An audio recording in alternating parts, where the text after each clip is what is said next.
आत्मा वन्य संरक्षण अधिनियम है, ठीक है, 1972।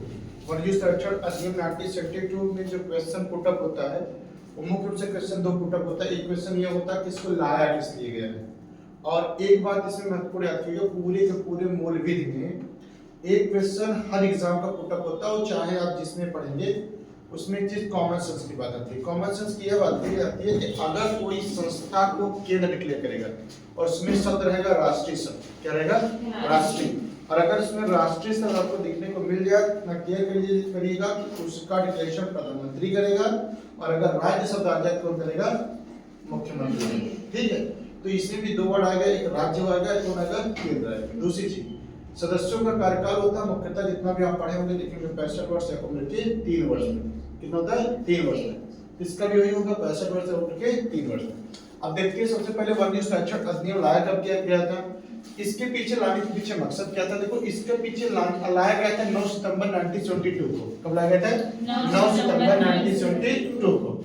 और इसके पीछे लाने के पीछे मकसद क्या था, लाने के पीछे मुख्य मकसद था कि जो वन है तथा वन्य जीव है, जैसे जंगल में रहने वाले जो जीव है उनका संरक्षण कैसे किया जाए, उसके लिए इसको लाया गया, ताकि ऐसे जीव जो विलुप्तप्राय जीव हो चुके हैं उनका प्रोटेक्शन कैसे किया जाए। और इसके अंतर्गत परिभाषित किया गया है कि प्राणी कहते किसको है, प्राणी कहते किसको है, स्तनधारी जितने हैं सब प्राणी हैं, पंछी हैं, रेंगने वाले जंतु हैं, उभयचर हैं, मछली है, अन्य कार्डेटा तथा उनके बच्चे, ये सभी किसके अंतर्गत आते हैं, प्राणी या पशु के अंतर्गत। किसके अंतर्गत आ गए, प्राणी या पशु के अंतर्गत। यानी जो वन्य जीव अभियान वन्य जीव संरक्षण अधिनियम है ये इन्हीं प्राणियों की सुरक्षा के लिए है।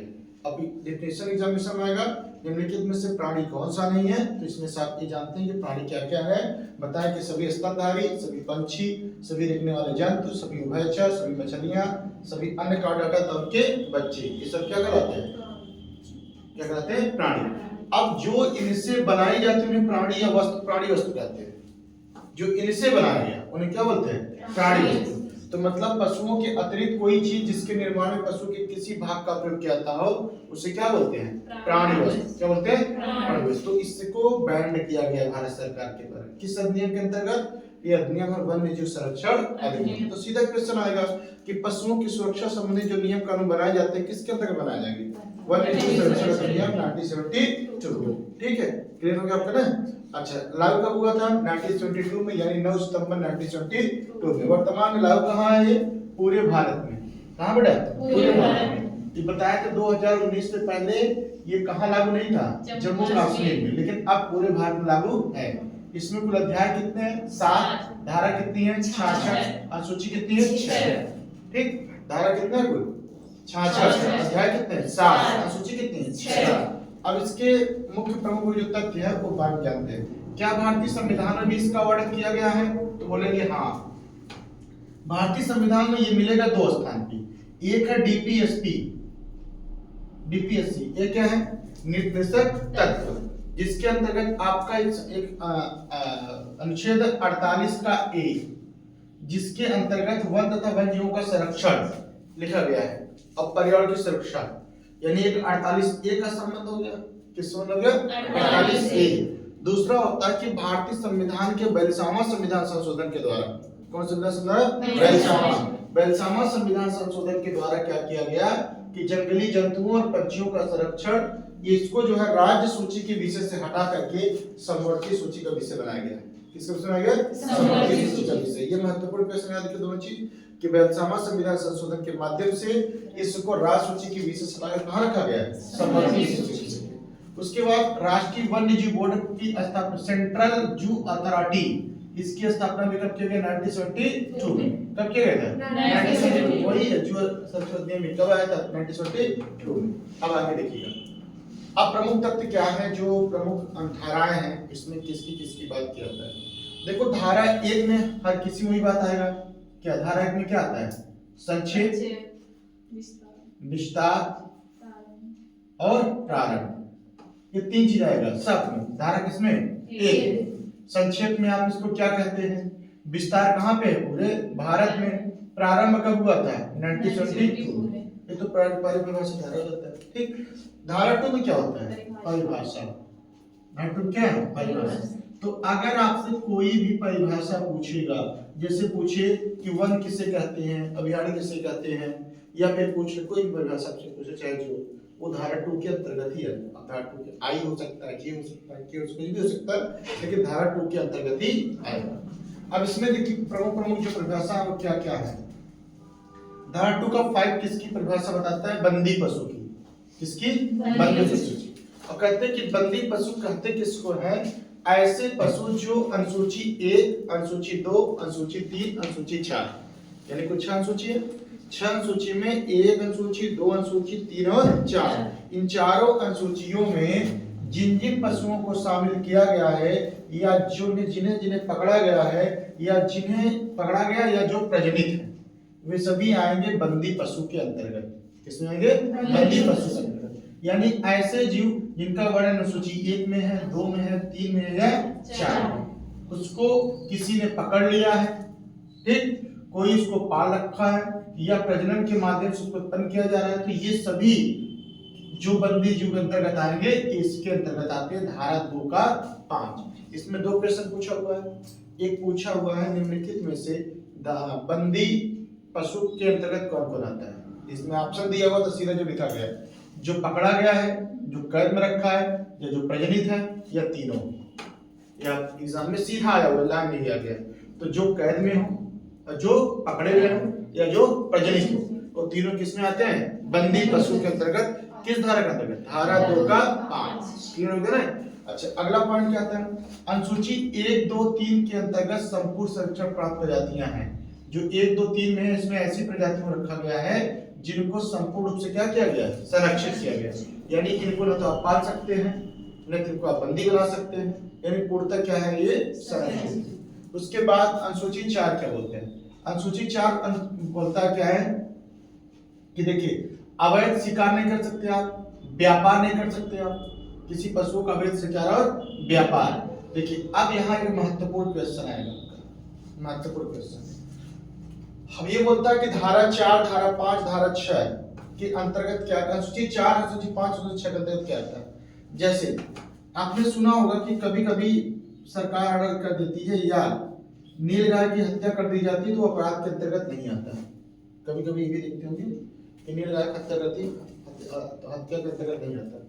जंगली सुअर को मार देते हैं तो भी हत्या के अंतर्गत नहीं। क्यों नहीं होता? किस धारा अनुसूची के अंतर्गत? अनुसूची 5 क्या होता है? अनुसूची 5 उसमें एक वर्ड लिखा गया, ऐसे पशु जो फसलों का नुकसान पहुंचाते हैं। किसका? फसलों का। एक बात क्या करेगा कि निम्नलिखित में से किसका शिकार करना अपराध नहीं है? तो बताएंगे 2 का शिकार करना अपराध नहीं होता। एक ऐसे जानवर जिससे लगता हो कि मेरी जान को खतरा है, इससे मेरी जान को खतरा हो सकता है, तो ऊपर से रोकना। देखिए, तो मैंने बताया था कि किन किन पशुओं का शिकार करने पर आपको कोई भी सजा नहीं हो सकती। तो आपको 2 तरह के पशुओं का शिकार करने पर कोई सजा नहीं हो सकती। एक ऐसे पशु जो फसलों को नष्ट करते हो, किसको? फसलों को नष्ट करते हो। दूसरा क्या है? ऐसे पशु जिससे आपकी जान को खतरा होता हो। दो का शिकार करने से आपको कोई दिक्कत नहीं है। तो मुख्य रूप से आपको जानना है कि धारा 5 के अंतर्गत कुछ ऐसे पशुओं का शिकार किया जा सकता है जो फसलों आदि को क्या करते हो? नुकसान पहुंचाते हैं। अनुसूची 6 क्या कहती है? अनुसूची 6 कहती है कुछ स्थानीय पौधों की खेती नहीं की जा सकती है। कुछ स्थानीय पौधों की खेती नहीं कर सकते। जैसे आप अफीम की खेती बिना लाइसेंस नहीं कर सकते, जो पर्यावरण के लिए नुकसानदायक होती हो, या जो जिस पर सरकार ने प्रतिबंध लगा रखा हो, उसकी खेती आप नहीं कर सकते। किस अनुसूची के अंतर्गत? तो आपको 4, 5, 6 क्लियर हो गया। 1, 2, 3, 4, इन चारों में किसका वर्णन किया गया है? जो प्रतिबंधित जीव जंतु, उन्हें किसके अंतर्गत आता है? 1, 2, 3, 4। उसके बाद मुख्य रूप से 4 क्या बोलता है? 4 ये बोलता है कि अच्छा 1, 2, 3, 4, 5 है। 1, 2, 3 संपूर्ण संरक्षण प्रजातियां लिखा गया है। 4 में क्या है कि अवैध शिकार, किसका अवैध शिकार व्यापार नहीं करेंगे, ये लिखा गया है। 5 में लिखा गया किसका व्यापार आप, किसका शिकार आप कर सकते हैं। किसका? जो फसलों को नुकसान पहुंचाता है, किसको नुकसान पहुंचाता है? खुद को। 6 के अंतर्गत क्या आएगा? 6 के अंतर्गत आएगा कुछ स्थानीय पौधों की खेती पर क्या है? प्रतिबंध। क्लियर हो गया ना? चलिए आगे देखिएगा। प्राणी किसे कहा जाता है या प्राणी वस्तु किसे कहा जाता है, ये बताया आपको। कि प्राणी के अंतर्गत आएगा स्तनधारी, पंछी, रेंगने वाले जंतु, भयचर, मछली, अन्य काटने आते हैं। और जो इनसे बनता है उसे क्या बोलते हैं? प्राणी वस्तु। आखेट किसे कहता है? आखेट की परिभाषा धारा 2 के 16 के अंतर्गत। देखो परिभाषा पूछेगा तो परिभाषा सीधा 2 के अंतर्गत आएगा। किसके अंतर्गत आएगा? 2 के। तो धारा 2 का 16 के अंतर्गत आता है कि आखेट का मतलब क्या होता है। आखेट का मतलब यह होता है अगर किसी पशु को आप क्षति पहुंचाते हैं तो आखेट के अंतर्गत आता है। किसी भी पशु को आप अगर नुकसान पहुंचा रहे हैं तो किसके अंतर्गत आता है? वो आखेट के। ठीक है, शिकार करने के अंतर्गत आता है।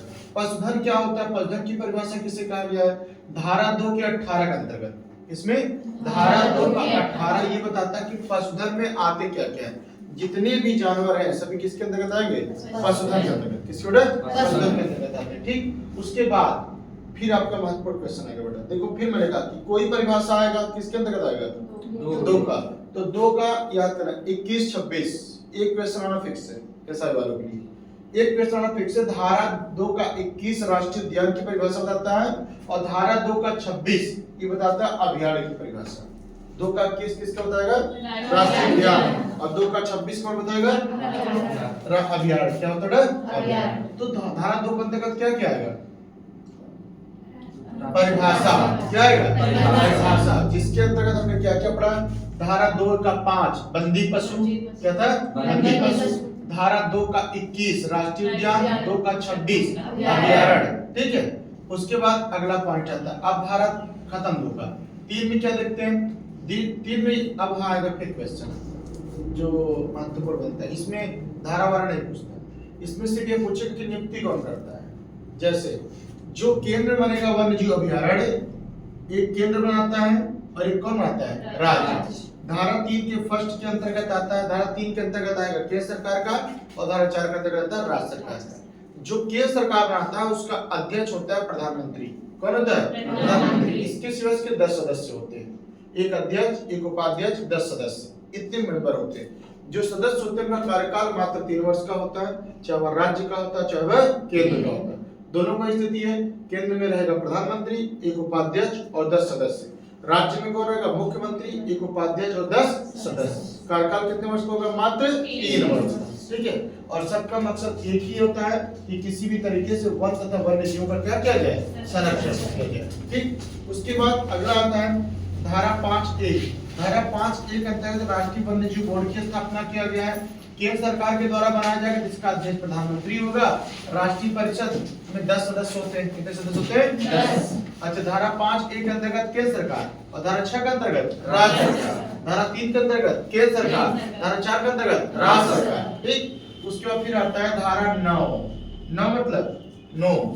9 मतलब नो। तो 9 मतलब आखेट नहीं कर सकते, शिकार नहीं कर सकते। 9 मतलब नो। क्या बोलेंगे? 9 मतलब क्या हुआ? नो। 9 मतलब नहीं करना है। क्या नहीं करना है? शिकार नहीं करना। तो आखेट नहीं करना है किस धारा के अंतर्गत? 9। 27 क्या होता है? 27 किसे कहते हैं? वन्य जीव अभयारण्य में प्रवेश नहीं कर सकते आप। वन्य जीव अभयारण्य में प्रवेश नहीं कर सकते। किसके अंतर्गत?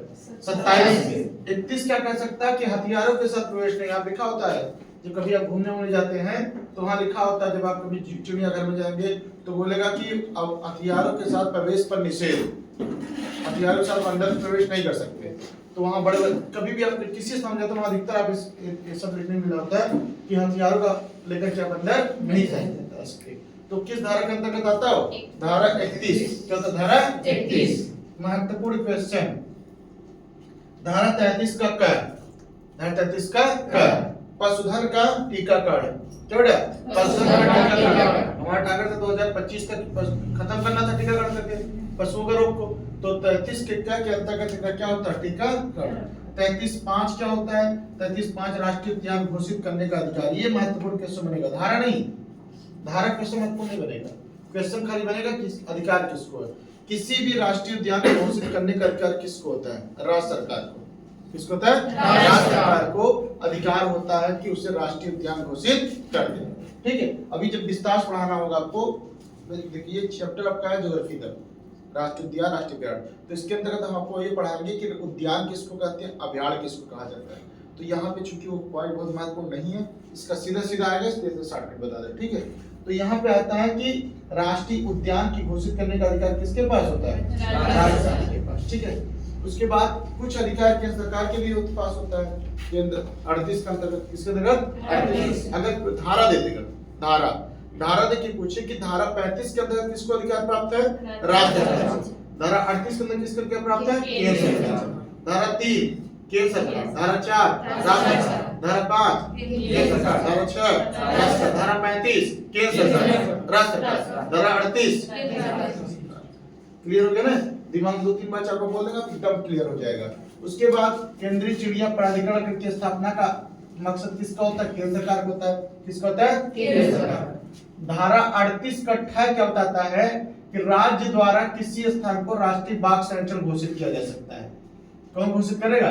राज्य। और धारा 44 लगता है हर जगह आप सुने होंगे, 144 लगता है। इसके अंतर्गत बिना लाइसेंस आप पशुओं का लेन देन नहीं कर सकते। पशुओं का क्रय विक्रय बिना लाइसेंस के अंतर्गत आप नहीं कर सकते। धारा 9 क्या है? नो मतलब नो नहीं करना है। क्या नहीं करना है? शिकार नहीं करना है। कौन सा? धारा 9 बोलती है। 44 क्या बोलता है? 44 का मतलब ये होता है कि आपको पशुओं का लेन देन नहीं कर, पशुओं का व्यापार नहीं कर सकते अगर आपके पास लाइसेंस नहीं है तो। ठीक। उसके बाद 62 क्या होता है? 62 क्या होता है? कुछ वन पशुओं को हानिकारक पशु घोषित करना। कुछ वन पशुओं को हानिकारक पशु घोषित करना। तो मैंने अभी बताया आपको कि देखिए आपको कि किन किन पशुओं का आप शिकार कर सकते हैं? 2 पशुओं का। और किस धारा के अंतर्गत ये आता है? तो मैंने बताया कि देखिए कुछ ऐसे पशु हैं जिसको आप शिकार कर सकते हैं जिसका वर्णन अनुसूची 5 में किया गया है। इसमें 2 पशु आएंगे, एक जो फसलों का नुकसान करते हो और एक जिससे आपकी जान को खतरा होता हो। तो आप दोनों पशुओं का शिकार कर सकते हैं। एक जिससे पशु क्या होता है? फसल क्या होता है? नुकसान, उसका शिकार आप कर सकते हैं। लेकिन हाँ ऐसे हो तो इसी का वर्णन किया गया धारा 62 के अंतर्गत। किसके अंतर्गत? 62। अच्छा ये भी आप सुने होंगे कि जो जनजाति लोग होते हैं वो शिकार करते नहीं करते? Yes sir. उनको तो कोई नियम कानून नहीं लगता, उनको जल्द नहीं होती। क्यों? क्योंकि अगर आप किसी जानवर को मार दीजिए तो आपको जेल हो जाएगी। वो मार दे तो ले चले जाएंगे शिकार करके खा ले जाएंगे, क्योंकि उनका जीवन भी उसी पर डिपेंड है। तो धारा 65 कौन सा? धारा 65। ये महत्वपूर्ण क्वेश्चन है बाबू। धारा 65 क्या कहता है कि एसटी द्वारा शिकार करने का अधिकार को प्राप्त है। शेड्यूल जनजाति यानी अनुसूचित जनजातियों के द्वारा, जो ट्राइबल हैं उनके द्वारा शिकार किया जा सकता है। किसके अंतर्गत? एसटी के अंतर्गत। ठीक है। उसके बाद राष्ट्रीय वन जीव बोर्ड का अध्यक्ष कौन होता है बेटा? प्रधानमंत्री। और राज्य वन जीव बोर्ड का अध्यक्ष कौन होगा? कंफर्म हो गया आपका? तो उसके बाद आपका डीपीएसपी के अंतर्गत क्या था? 48A के अंतर्गत यह था किसका? राष्ट्रीय वन्यजीव संरक्षण एवं पर्यावरण की सुरक्षा। ठीक है। तो ये पूरा चैप्टर समझ गया आपका? कोई दिक्कत?